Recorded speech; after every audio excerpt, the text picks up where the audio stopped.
Bien, modelo bíblico discipulado, tercera sesión. El discipulado, vimos el otro día, es un mandato y también es una necesidad. Ahora, la Biblia no solamente nos muestra qué hacer, es decir, hacer discípulos, sino que también nos muestra cómo hacerlo. Y por ahí va a ir esta sesión. Quisiera comenzar con esta frase de un autor que se llama Juan Wagenveld, y para los que piensan que el apellido no combina con el nombre, es porque es de padres norteamericanos, pero se crió en la Argentina. Sus padres eran misioneros, después él fue a misionar a Costa Rica y en la actualidad vive en Estados Unidos enseñando en un seminario importante de allá. Y él escribió un libro que ya tiene unas cuantas décadas, pero que sigue siendo un muy buen libro, que se llama Igle Crecimiento Integral, es decir, cómo una iglesia crece pero de manera integral. Y dice lo siguiente, Juan: en el crecimiento integral debe haber un énfasis especial en el discipulado hacia la madurez cristiana. Todo lo que se hace en la iglesia gira en torno al mandato de hacer discípulos. Y dice, en términos prácticos, esto quiere decir que una iglesia saludable provee varias oportunidades en su ministerio para que las personas crezcan espiritualmente en su discipulado. No puede haber crecimiento integral de la iglesia si no hay discipulado. Y hay un énfasis en los términos prácticos que señala Wagenveld. Dami después va a hablar concretamente acerca de la praxis de cómo en términos prácticos discipular en la próxima sesión, que precisamente se titula ¿Cómo tengo que discipular? Pero quisiéramos en esta primera sesión establecer un patrón bíblico que nos sirva de marco para enmarcar, valga la redundancia, nuestra práctica de discipulado. Establecer un carril que nos sirva para seguir un camino y también para demarcar límites de lo que hay que hacer y lo que no hay que hacer. Ahora, ¿cómo debería implementarse entonces el discipulado? ¿Qué modelo tenemos que seguir? ¿Hay un patrón específico a tener en cuenta o lo podemos hacer a libre albedrío? Por lo tanto, los objetivos de esta primera charla van a ser estos: identificar un modelo bíblico para el discipulado. En segundo lugar, reconocer un patrón en la Biblia que pueda ser replicable por nosotros y aplicable, ¿por qué no? Y establecer parámetros de éxito, entre comillas. El éxito es una palabra muy relativa. ¿De qué hablamos cuando hablamos de éxito? Bueno, cuando finalmente logramos el objetivo que estamos buscando. En ese sentido lo entendemos. ¿Qué parámetros nos pueden servir para mensurar, para medir que también estuvo hecho el trabajo o no? ¿Por qué necesitamos un modelo bíblico? Bueno, cuando vamos a los modelos seculares, realmente el discipulado no existe. Si vamos a una librería secular y buscamos una sección de discipulado, no la vamos a encontrar. Pero sí vamos a encontrar algo que está relacionado, que es el liderazgo, y ahí vamos a encontrar miles y miles de libros sobre liderazgo. La idea del líder está intrínsecamente relacionada a la idea del discípulo, ¿verdad? Si el discípulo es el seguidor, el líder es aquel que lo guía. Ahora, hay bastantes propuestas y modelos en el mundo acerca de cómo tiene que ser el liderazgo, y muchas de ellas no son malas, de hecho son muy buenas. Desde los primeros modelos de liderazgo de los cuales se hablaba a principios del siglo XX, con el modelo de Henry Ford, el de los autos, que a menudo estaba enfocado en los intereses del líder y de la organización a la cual representaba y no tanto del seguidor, del discípulo. Henry Ford solía decir: no sé por qué siempre obtengo una persona entera cuando lo único que quiero son un par de manos. A él no le importaba a la persona integralmente, no le importaba a la persona sus deseos, su voluntad, su desarrollo personal, sus ideas. A él lo que le importaba que la persona actúe de forma mecanicista para lograr el objetivo de la organización. Hoy en día los modelos de liderazgo, incluso en el mundo, pasan por otro lado y ponen su énfasis en la persona, en el seguidor. Es así que en los modelos seculares de liderazgo hoy en día se habla de liderazgo empoderador, es decir, cuando el líder es capaz de transmitirle o equipar o brindarle herramientas al seguidor para que pueda hacer la tarea por sí mismo. Y se habla de liderazgo de servicio, cuando el líder sirve al seguidor y le enseña a servir. Fíjense que no inventó nada el modelo secular, este modelo ya lo vemos en la misma persona de Jesús y lo vemos en la Biblia. Ahora, si bien los modelos de liderazgo actuales en el mundo no son malos, o en gran parte no son malos, y si quieren leer acerca de liderazgo y liderazgo cristiano, hay muy buenos libros, sin embargo son insuficientes. Son insuficientes los modelos que ofrece el mundo. ¿Por qué? Porque la noción del discipulado es exclusivamente, al menos en la actualidad, cristiana. Es un concepto exclusivo del cristianismo. Vimos que en la antigüedad la idea de discipulado estaba muy difundida en distintos ámbitos, en el judaísmo, en el helenismo, y luego en el cristianismo, que surge del judaísmo en un contexto helenista. Pero en la actualidad esos modelos ya no se aplican. Esa idea de una relación estrecha entre el discípulo y su maestro, en donde el discípulo busca ser formado integralmente a la imagen de su maestro. Eso ya no se ve. Por lo tanto, podemos implementar modelos que no son malos del mundo para el crecimiento de los creyentes. Por ejemplo, los seminarios y los institutos bíblicos, que se basan en la idea de enseñanza del mundo, ¿verdad? De las universidades que surgieron en la Edad Media y demás, que son muy buenos, pero que no cumplen la tarea plenamente. Eso no es discipulado. Un seminario se va a enfocar en el conocimiento de la persona, pero no va a discernir el corazón de la persona. Por lo tanto, mientras que los modelos que nos ofrece el mundo son colectivos y apuntan a una organización en general, una empresa, una iglesia, lo que fuera, el enfoque del discipulado es primordialmente individual. Se enfoca en la persona, en el discípulo.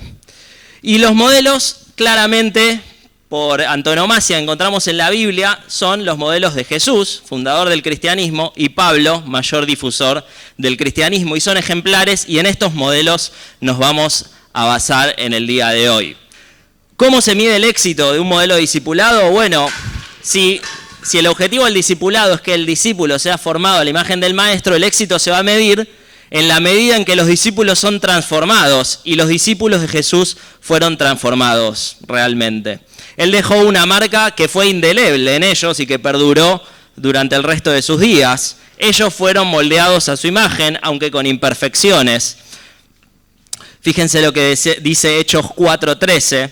Dice que los gobernantes, al ver la osadía con que hablaban Pedro y Juan, y al darse cuenta de que eran gente sin estudios ni preparación, quedaron asombrados. ¿Y qué reconocieron? Que habían estado con Jesús. Jesús había dejado su imagen en ellos, había producido una transformación integral en sus vidas. Personas del vulgo, sin formación, sin educación, sin preparación religiosa, que de repente estaban poniendo, como dice la palabra, el mundo de pies, ¿verdad? Estaban dando vuelta al mundo.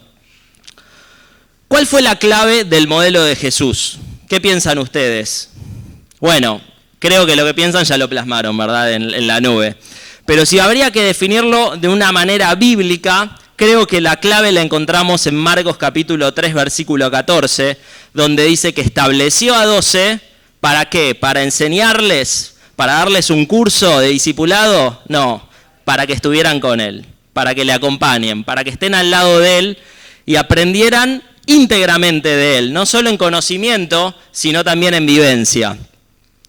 Entonces, ¿se puede reconocer un patrón en el modelo de Jesús que podamos imitar y traer hasta nuestros días? ¿Podemos imitar la metodología de Jesús para discipular? Bueno, creo que hay un patrón reconocible que podríamos intentar al menos utilizar para establecer algunas normas de cómo tiene que ser un discipulado cristiano. Y obviamente muchas de esas palabritas no se ven, pero ustedes lo tienen en la página 20, si no recuerdo mal, en donde vemos el modelo de Jesús. Un modelo de Jesús en donde Jesús tiene un papel, en donde los discípulos tienen un papel, y en donde los discípulos en cada etapa buscan responder a un interrogante existencial, una pregunta clave. Y podemos identificar fundamentalmente 5 etapas distintas. Y la primera etapa es la etapa del prediscipulado. Como lo indica su nombre, todavía no son discípulos. Es un prediscipulado, lo que viene antes del discipulado. Y en esta etapa primigenia, el papel de Jesús es invitar.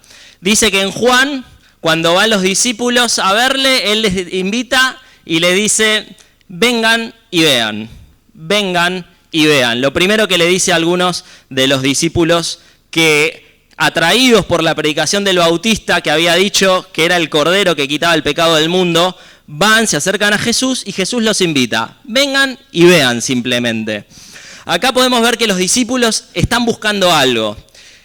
Dijimos muchas veces en las predicaciones en la iglesia hasta el hartazgo que la gran esperanza de los judíos era encontrar al Mesías. Y habían escuchado por ahí que Juan el Bautista decía, finalmente el Mesías está acá, aquel que quita el pecado del mundo. Y ellos están buscando satisfacer esa necesidad que para ellos iba a darle sentido a sus vidas. Y la pregunta clave que en este periodo inicial se hacen los discípulos es, ¿realmente será Jesús el Mesías? ¿Realmente será Jesús el Mesías? Ahora, en nuestros días las personas no andan por la vida preguntándose, ¿dónde estará el Mesías? ¿Dónde está el Mesías que no lo veo? ¿Cuándo vendrá el Mesías? Salvo que alguien tenga un trasfondo judío, difícilmente se haga esa pregunta. Pero las personas en la actualidad buscan darle sentido a su vida y buscan llenar una necesidad existencial que les dé plenitud en su vida. Y la pregunta con la cual muchas veces las personas se van a acercar a la iglesia, a nosotros en el trabajo porque ven que somos distintos, o de la manera que fuera, es porque están buscando satisfacer esa necesidad y quieren responder esta pregunta. ¿Es Jesús el que va a suplir esa necesidad profunda que tengo yo en mi vida?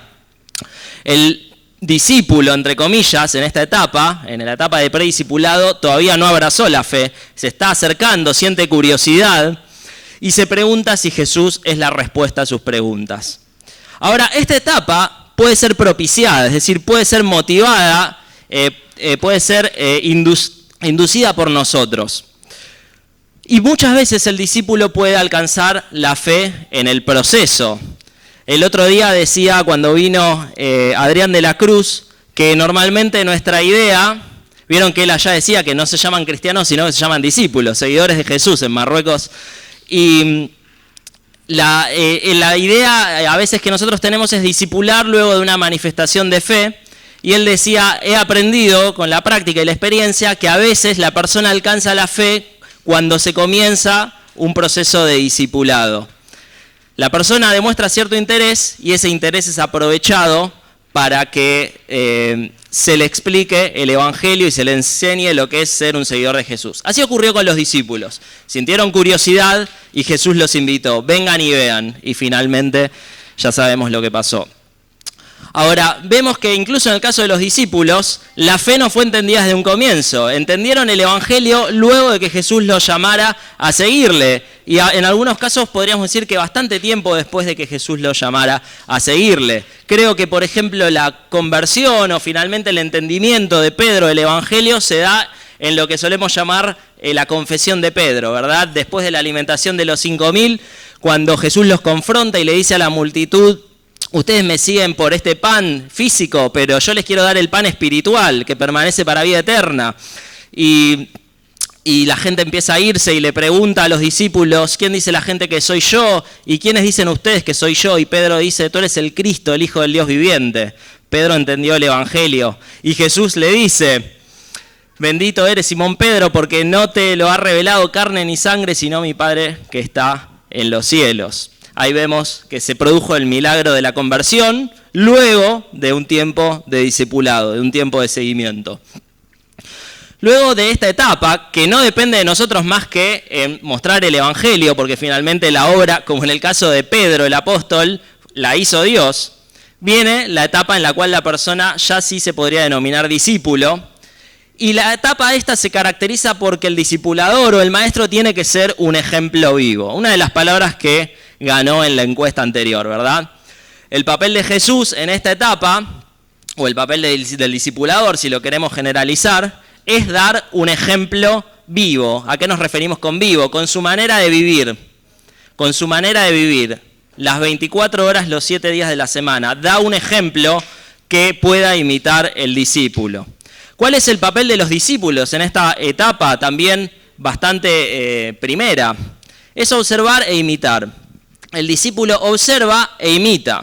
De ahí la importancia en la manera en la cual nosotros nos comportamos. Porque las personas nuevas en la fe van a estar mirando lo que nosotros hacemos constantemente. La forma en la cual hablamos, la forma en la cual nos relacionamos con los demás, van a mirar nuestro compromiso con la iglesia, nuestra forma de ministrar. Tenemos que ser ejemplos vivos como Jesús. Y la pregunta clave que se hacen los discípulos es, ¿quién es Jesús? ¿Cómo es Jesús? La persona nueva que llega a la fe, hay un montón de cosas que no entiende. El 99% de las cosas no entiende acerca de la fe. Y esta es la etapa en la cual tiene que aprender quién y cómo es Jesús, aquel al cual estamos siguiendo y aquel a cuya imagen nos estamos formando. Entonces, ¿cuál es la etapa del discipulador?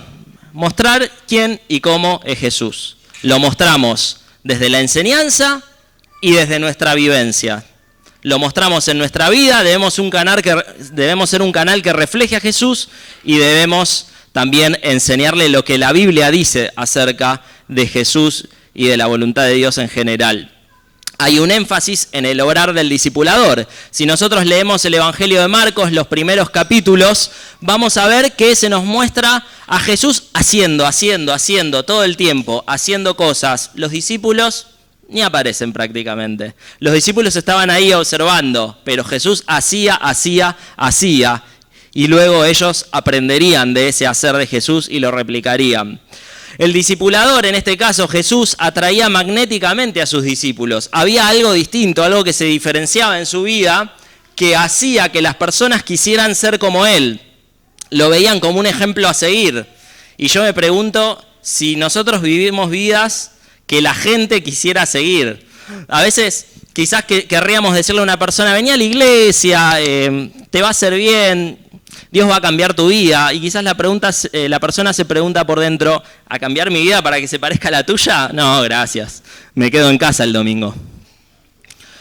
Segunda etapa, maestro desafiante. Vemos que el papel de Jesús es desafiar a que den un paso más a los discípulos, a introducirles preguntas que los hagan reflexionar por sí mismos, tomar decisiones y llegar a conclusiones. Y el papel de los discípulos es aprender y preguntar. Y allí vemos constantemente a los discípulos que preguntan, qué significaba esta parábola, que preguntan por qué respondiste así, que preguntan todo el tiempo acerca de todo. Y la pregunta clave que surge en esta etapa es ¿cuál es el precio de seguir a Jesús? Ok, hay un precio que pagar por seguir a Jesús, como decíamos el otro día. La gracia tiene un precio, hay un costo del discipulado. ¿Cuál es ese precio? Y el discípulo entiende y aprende que seguir a Jesús tiene un precio. En esta etapa, el maestro tiene que procurar, o el discipulador tiene que procurar modificar la manera de ver las cosas del discípulo.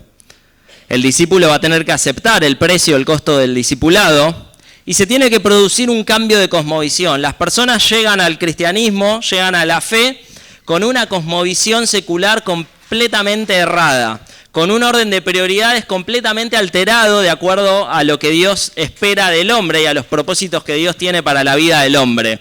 Y el propósito del discipulado tiene que ser cambiar esos paradigmas, cambiar esa cosmovisión mundana y secular por una cosmovisión cristiana. Cuando decimos cosmovisión nos referimos a la manera de ver y de entender el mundo, la manera de ver y de entender el mundo.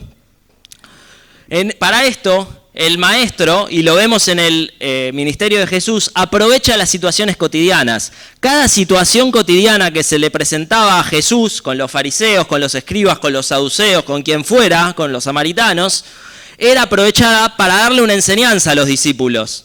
¿De qué manera? Respondiendo a esa situación en particular, de una manera distinta a la cual hubiera respondido cualquier otra persona, es decir, reaccionaba de una manera distinta, pero además dando una enseñanza, relacionándolo con la voluntad del Padre, con la ética del reino, con el evangelio que él estaba predicando.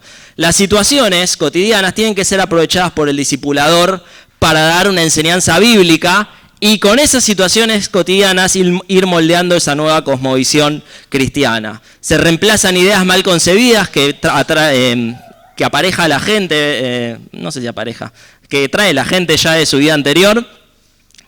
Y el objetivo es que esa persona piense y actúe bíblicamente. Su manera de pensar y de actuar sea de acuerdo a la Biblia. tengan en cuenta que nuestra cosmovisión, lo que creemos, aquellas convicciones que están arraigadas en lo más profundo de nuestro ser, es lo más importante de nosotros. ¿Por qué? Porque nosotros todo el tiempo, a lo largo del día, estamos tomando decisiones que no las pensamos y que se basan en aquellas convicciones que están arraigadas profundamente en nuestro corazón y en nuestra mente. Y vivimos bíblicamente cuando esas convicciones son bíblicas. De otro modo, nuestra manera de reaccionar cuando alguien nos pasa mal en el tránsito, cuando el jefe se enoja, cuando pasa lo que pase, no va a ser bíblica. Si tenemos una cosmovisión bíblica, nuestra manera de pensar y de actuar va a ser bíblica. La tercera etapa del proceso de discipulado de Jesús, vemos a Jesús como un maestro alentador. Él alienta a sus discípulos para que ahora sí, de todo lo que aprendieron, teórico y práctico, salgan a ministrar, salgan a servir. Y la pregunta clave que se hacían los discípulos, llenos de dudas, era: ¿podremos ejercer el ministerio de Jesús tal como Él lo hizo? ¿Vamos a poder sacar esos demonios, a sanar a los enfermos, a resucitar a los muertos como Él lo hizo, a predicar el evangelio del reino como Él lo hizo? Y Jesús motiva a los discípulos a servir. Si la formación, si el discipulado tiene como objetivo que los discípulos se parezcan al maestro, entonces el discipulado cristiano consiste en formar siervos. ¿Por qué? Porque Jesús mismo dijo: yo no vine para ser servido, sino para servir. Y Filipenses capítulo 2 nos muestra a Jesús como el siervo por excelencia, ¿verdad? Aquel que estando en el trono tomó forma de siervo para venir a servir a la humanidad. Si nos queremos parecer a ese modelo, entonces estamos formando personas que sirvan. Y fíjense, Jesús en esta etapa les dio, o tiene 3 características bastante definidas y que son muy importantes. Y quiero que me acompañen a leer. En esta fila me buscan Mateo 10, 5 al 11, acá me buscan Lucas 9 al 1 y allá me buscan Mateo 10, 16 al 23. Vemos en primer lugar que Jesús dio instrucciones claras acerca de lo que tenían que hacer cuando los mandó a hacer. ¿Quién me puede leer acá? Y les dio instrucciones diciendo: por camino de gentiles no vayáis, y en ciudades samaritanos no entréis, sino id antes a las ovejas perdidas de la casa de Israel. Y yendo, predicad diciendo: el reino de los cielos se ha acercado. Sanad enfermos, limpiad leprosos, resucitad muertos, echad fuera demonios. De gracia recibisteis, dad de gracia. No os proveáis de oro, ni plata, ni cobre en vuestros cintos, ni de alforja para el camino, ni de 2 túnicas, ni de calzado, ni de bordón, porque el obrero es digno de su alimento. Mas en cualquier ciudad o aldea donde entréis, informaos quién en ella sea digno, y posad allí hasta que salgáis. Bien, instrucciones claras, desde el principio de la tarea que tienen que realizar hasta el final. Instrucciones claras. Muchas veces pretendemos que las personas se convierten, están algún tiempo en la iglesia y sin haber realizado la etapa 1 y la etapa 2, mandarlas a realizar la etapa 3 y encima sin darles instrucciones claras de cómo se tiene que hacer el ministerio.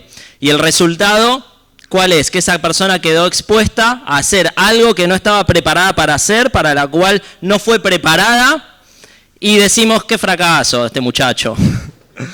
Segunda característica, autoridad clara, Lucas 9, 1.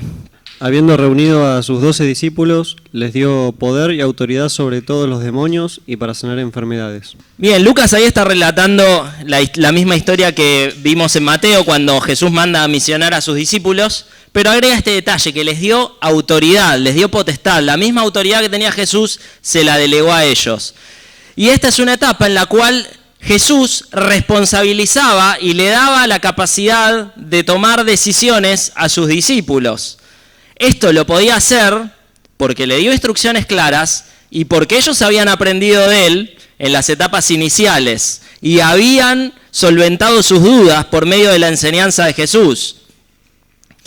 Si no están esas formaciones previas, no se puede delegar responsabilidad a una persona. ¿Cómo va a poder tomar decisiones si no se le dieron instrucciones claras de cómo ministrar acerca de quién es Dios, cómo es Jesús?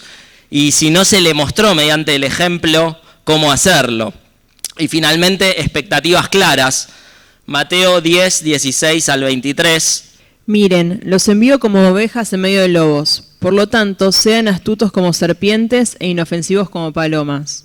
Tengan cuidado porque los entregarán a los tribunales y los azotarán con látigos en las sinagogas. Serán sometidos a juicio delante de gobernantes y reyes por ser mis seguidores. Pero esa será una oportunidad para que les hablen a los gobernantes y a otros incrédulos acerca de mí. Cuando los arresten, no se preocupen por cómo responder o qué decir. Dios les dará las palabras apropiadas en el momento preciso. Pues no serán ustedes los que hablen, sino que el Espíritu de su Padre hablará por medio de ustedes. Un hermano traicionará a muerte a su hermano. Un padre traicionará a su propio hijo. Los hijos se rebelarán contra sus padres y harán que los maten. Todas las naciones los odiarán a ustedes por ser mis seguidores, pero todo el que se mantenga firme hasta el fin será salvo.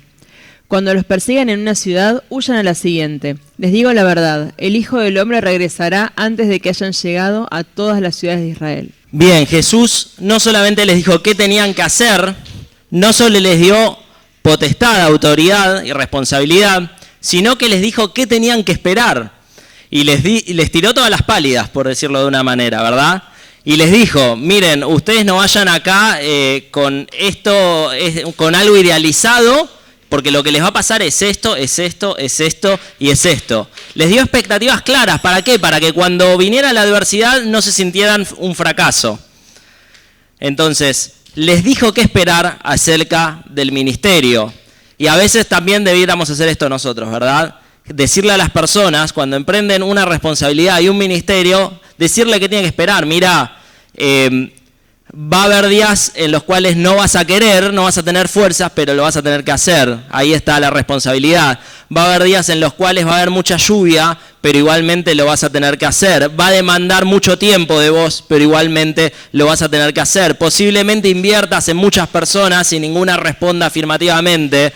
Expectativas claras acerca de qué esperar. Y finalmente la última etapa del modelo de Jesús, la delegación. Jesús delega al 100% el ministerio a sus discípulos. Y ya no los llamamos quizás discípulos, sino apóstoles, ¿verdad? Aquellos que son enviados a cumplir aquella gran comisión de Jesús. Y la pregunta clave que se hace el discípulo es, ¿voy a dedicar mi vida a esto? ¿Voy a dedicar mi vida a esta labor al 100%? ¿Le voy a entregar mi vida entera a Dios para que me use? Y es la etapa a la cual todos quisiéramos llegar, ¿verdad? Jesús los responsabiliza completamente de la tarea. Y en la oración intercesora de Juan 17, Jesús ora diciendo, como tú me enviaste al mundo, le dice al Padre, así yo los he enviado al mundo. Noten que hay una paridad entre el ministerio de Jesús y el ministerio de los discípulos. ¿De qué manera está enviando Jesús a los discípulos? De la misma manera en la cual el Padre le encomendó la labor a él. Llega a este punto en el cual el discípulo está formado a la imagen de su maestro y tiene el mismo nivel de responsabilidad, cumple con la misma tarea y la tarea le es delegada. El modelo de Jesús apunta a la formación de siervos, dijimos. Muchas veces nos preguntamos en la iglesia, ¿y dónde están las personas idóneas para servir? Tantas cosas por hacer, como decimos recitando a la Biblia, la mies es mucha, los obreros son pocos. ¿Dónde están las personas para que sirvan? Y creo yo que quizás deberíamos cambiar la pregunta que nos hacemos y deberíamos preguntarnos, ¿a cuántos nos hemos dedicado a discipular para el ministerio? ¿Cómo pretendemos que se llegue a la etapa 4 si no estuvo el prediscipulado, etapa 1, etapa 2 y etapa 3? ¿Queremos seguir el modelo de Jesús o queremos seguir nuestro propio modelo? Algo más que tienen un poco más desarrollado en el apunte es acerca de si debiéramos dedicarnos a muchas personas o a pocas personas. A Jesús lo siguieron masivamente muchas personas inicialmente, pero él llamó a 12. Llamó a 12. En el modelo de Jesús vemos que el número de los discípulos es limitado. Y esto es importante porque no se puede establecer una relación estrecha, que es lo que se espera del modelo de discipulado bíblico, entre el maestro, entre el discipulador y el discipulado, si hay muchas personas. Es imposible interiorizarse con multitudes, discernir el corazón de multitudes, pero sí se puede hacer con pocas. Entonces el modelo de Jesús es enfocarse en pocas y no en muchas. Ahora, hablamos del modelo de discipulado de Pablo y ya arrancamos mal, porque llama la atención que Pablo jamás en todas sus cartas utiliza la palabra discípulo. Y en esencia, vamos a ver ahora, el modelo de Pablo se parece bastante al modelo de Jesús. Su objetivo fundamental es el compromiso y la madurez de los seguidores, que lleguen a ser formados a la imagen de Cristo. Y fundamentalmente Pablo, a lo largo de sus cartas, va a usar una analogía paterno-filial, es decir, tomada de la relación entre padres e hijos. Y ahí está el modelo de Pablo, que seguro no se ve desde ahí, pero lo tienen en el apunte. Y vamos a tratar de desglosarlo un poquito. Dijimos que Pablo utiliza una analogía paterno-filial. Entonces va a usar como metáfora las etapas vitales cronológicas de una persona. La etapa infantil, de la infancia temprana, la etapa primaria, podríamos llamar, una infancia de la época de la escuela primaria, ¿verdad? Aunque no había escuela primaria en aquella época. La etapa de la adolescencia, una noción inducida por nosotros porque no se concebía en la antigüedad la idea de adolescencia, es una concepción moderna, de la niñez se pasaba a la adultez. Y finalmente una etapa adulta. Quiero que quede claro que acá no estamos hablando de cómo discipular a niños pequeños, a niños primarios, a adolescentes, no. Estamos usando una analogía que tiene que ver con la madurez espiritual. Hay creyentes infantiles, hay creyentes de una infancia más avanzada, hay creyentes adolescentes, hay creyentes adultos. A eso se refiere Pablo con esto. Y no tiene que ver con edad cronológica, porque una persona pudiera ser muy grande en edad cronológica, sin embargo, estar en su etapa infantil de madurez espiritual. Por lo tanto, hay distintas etapas. La primera es la etapa infantil, y al igual que ocurre en los niños de carne y hueso, en la etapa infantil espiritual, la palabra característica o más importante es la imitación. Quienes criaron hijos saben que los chicos de 2, 3 años y 4 tal vez, imitan a sus padres en todo. La manera de hablar, la manera de contestar, el vocabulario que utilizan, las cosas que hacen, buscan imitar las cosas que hacen los padres. Si el padre está clavando un clavo, van a intentar clavar un clavo con algo, etcétera. Básicamente, en la infancia temprana se imita, y lo mismo ocurre en la etapa de la infancia temprana espiritual. Recuerdan que la primera etapa de Jesús tenía que ver con esto también. El maestro hacía, los discípulos imitaban. En este caso hay una necesidad del creyente nuevo, infantil, que es dirección y ejemplo. Se le tiene que marcar la senda por donde va su vida cristiana y se tiene que enseñar esa senda con el ejemplo.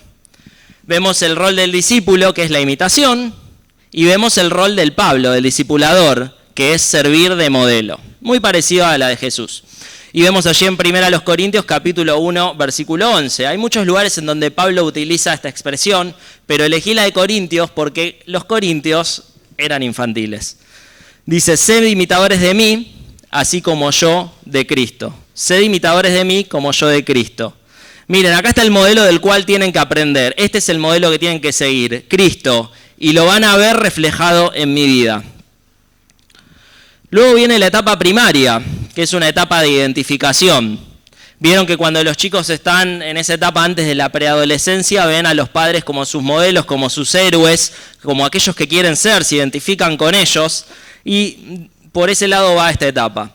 Vemos una necesidad de los discípulos de amor incondicional, de protección, de alguien en quien cobijarse cuando tienen problemas, cuando tienen dificultades, y se identifica con su discipulador, en este caso Pablo, que para sus discípulos era un héroe, era aquel que siempre estaba allí para socorrerlo. Y Pablo lo refleja en 1 Tesalonicenses 2, 11, 12. Dijimos que la iglesia de Tesalónica era una iglesia que muy rápido alcanzó la madurez. Pero fíjense cómo Pablo describe la primera etapa en la cual estuvo con los tesalonicenses, posiblemente no más de 2 o 3 semanas que permaneció en Tesalónica antes de que lo echaran. Dice lo siguiente: así como también sabéis de qué modo, como el padre a sus hijos, la analogía paterno-filial, dice, exhortábamos y consolábamos a cada uno de vosotros y os encargábamos que anduvieseis como es digno de Dios, que os llamó a su reino y gloria. Y por medio de este proceso de identificación, la iglesia de Tesalónica llegó a la madurez. Ahora ahí hay 3 verbos que quisiera que le prestáramos atención: exhortar, consolar y encargar. Exhortar tiene que ver no con retar, como a veces se cree, no sé por qué. Exhortar tiene que ver con alentar y fundamentalmente sustentar la esperanza. No basta con que yo le dé palabras de esperanza a una persona que no la tiene, sino que tengo que dar un sustento, tengo que argumentar por qué debería estar esperanzada esa persona. Y ese era el rol del discipulador en el modelo de Pablo. En segundo lugar, consolar, que significa literalmente estar al lado de. ¿A quién se llama consolador en el Nuevo Testamento? Al Espíritu Santo, el Paracletos. Y el verbo acá en este caso, ¿se acuerdan? Dijimos sustantivos terminan con OS, verbos con O, es paracaleo. Estar al lado de, literalmente significa estar al lado de. El discipulador tiene que estar al lado del discípulo, para lo que el discípulo necesite. En tercer lugar, encargábamos, dice Pablo. Y encargar tiene que ver con cargar el peso del seguimiento. Cargar el peso del seguimiento. Decía Pablo, ¿de qué los encargaba? De que anduviesen como es digno de Dios, que los llamó a su reino y gloria. Les cargaba el peso del seguimiento, les hacía entender la responsabilidad que como discípulos tenían. Luego viene la etapa adolescente, que es muy similar a la adolescencia humana, una etapa difícil en la cual la persona busca establecer su propia identidad, formar su identidad. En este caso, el discípulo tiene que adquirir un compromiso con Jesús, que es a quien sigue, y el rol del discipulador es capacitarlo. Tiene que capacitar al discípulo para que adquiera este compromiso. Entonces, el discipulador acompaña para que el discípulo encuentre su identidad en Cristo y no en otras cosas, y no en doctrinas erróneas que también parezcan seguir a Cristo. Tiene que estar ahí. Tiene que guiar al discípulo para que se convierta en la persona que Dios quiere que sea. Y el gran problema y el gran error que podríamos llegar a cometer en esta etapa es que al ver ya cierto atisbo de madurez, abandonemos el proceso de discipulado y no sigamos acompañando a la persona que aún no formó una identidad sólida a la imagen de Cristo. Entonces tenemos que continuar el proceso a pesar de la aparente madurez. Y finalmente llega la etapa adulta. Y la etapa adulta, al igual que en el modelo de Jesús y la delegación a los discípulos, se basa en la participación. Hay una mutualidad y reciprocidad entre el discipulador y el discípulo. El rol del discípulo es participar en el ministerio y el rol del discipulador es el compañerismo, es acompañar como compañero, valga la redundancia, al discípulo. Y fíjense lo que dice Pablo a los romanos, una iglesia madura. En el capítulo 1, versículo 11 al 12, dice: porque deseo veros para comunicaros algún don espiritual a fin de que seáis confirmados. Esto es, para ser mutuamente confortados por la fe que nos es común a vosotros y a mí. Mutuamente confortados. Ya no quería ir a Roma Pablo para confortar a los romanos, sino para que los romanos lo confortaran a él. Compañeros en el ministerio, participación. Hay muchos ejemplos, y están anotados en el apunte, de cómo Pablo se refiere a personas que ministraron con él, ya maduras en la etapa de adultez espiritual. Se refiere como compañeros de milicia, como compañeros en la fe, y los tienen ahí anotados en el apunte. Algunas conclusiones que podemos extraer entonces del modelo de Jesús y del modelo de Pablo. Dijimos, ¿hay un patrón que podamos identificar y podamos reconocer? Sí, hay algunas normas básicas que podemos reconocer. En principio, en cuanto al rol del discipulador. El rol del discipulador es fundamental. No es algo accesorio. No sirve simplemente no comprometerse al nivel de Pablo y de Jesús y decir después que el discipulador fracasó porque tiene una falta de compromiso o porque eligió el mundo. No, el rol del discipulador en este proceso es muy importante, es fundamental y tiene que ser ejemplar, como lo fueron Pablo y como lo fue Jesús. El discipulador, además, se adapta al nivel de madurez del discípulo. Tenemos que entender las distintas etapas en las cuales el discípulo está y exigir de acuerdo a esa etapa. Y ser misericordiosos y saber perdonar y saber entender que es un proceso en formación dependiendo de la etapa en la cual está. No podemos exigir el mismo nivel de santidad a una persona en su etapa de adultez espiritual que a una persona en su etapa de infancia primaria, aunque desde luego hay que marcar los errores, pero debemos ser misericordiosos y debemos saber entender que las personas atraviesan por un proceso de discipulado. En segundo lugar, en cuanto al proceso de discipulado, es extenso. No basta con un programa de clases simplemente, aunque en términos prácticos, en cierta forma, en este curso vamos a estar apuntando a eso, pero ese es solamente el puntapié inicial. El proceso de discipulado continúa y puede continuar a lo largo de toda la vida.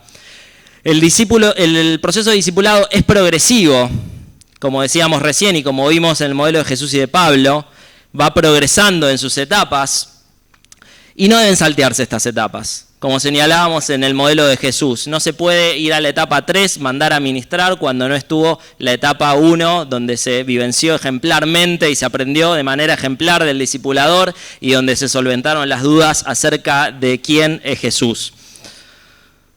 En cuanto al contenido del discipulado, las 4 con C, para que recuerden, el otro día Dami también planteó en el mandato del discipulado 4C, bueno, acá les dejo mis 4C. ¿En qué consiste entonces el discipulado? En primer lugar, en dar conocimiento.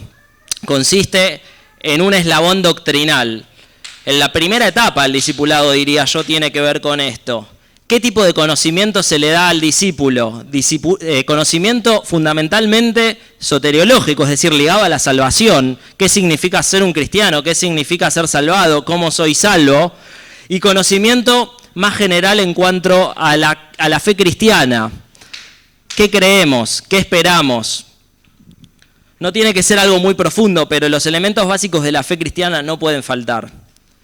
Luego se le enseña acerca de carácter. ¿Qué se espera que seamos los creyentes? ¿Qué se espera que seamos? Que seamos como Jesús. Y de esto deviene la conducta. Ahora, ¿qué somos? ¿Qué tenemos que hacer? ¿Cómo nos tenemos que comportar? Y acá está todo lo que tiene que ver con la ética cristiana, ¿verdad? ¿Cómo deberíamos vivir en este mundo? ¿Qué decisiones deberíamos tomar en cuanto a distintas cosas como mi trabajo, mi matrimonio, si voy a tener hijos o no, etcétera? ¿Hay un patrón bíblico para seguir en cuanto a la ética? Sí, hay un patrón bíblico para seguir y no podemos obviar estas cosas. Y finalmente el compromiso, que tiene que ver con el ministerio, con el servicio, que tiene que ver con la iglesia local. Estas cosas están presentes en un proceso de discipulado. ¿Y cuál es el objetivo? Efesios 4:13. Hasta que todos lleguemos a la unidad de la fe y del conocimiento del Hijo de Dios, a un varón perfecto, a la medida de la estatura de la plenitud de Cristo. Asusta un poquito la palabra perfecto, ¿verdad? ¿Quién puede ser perfecto?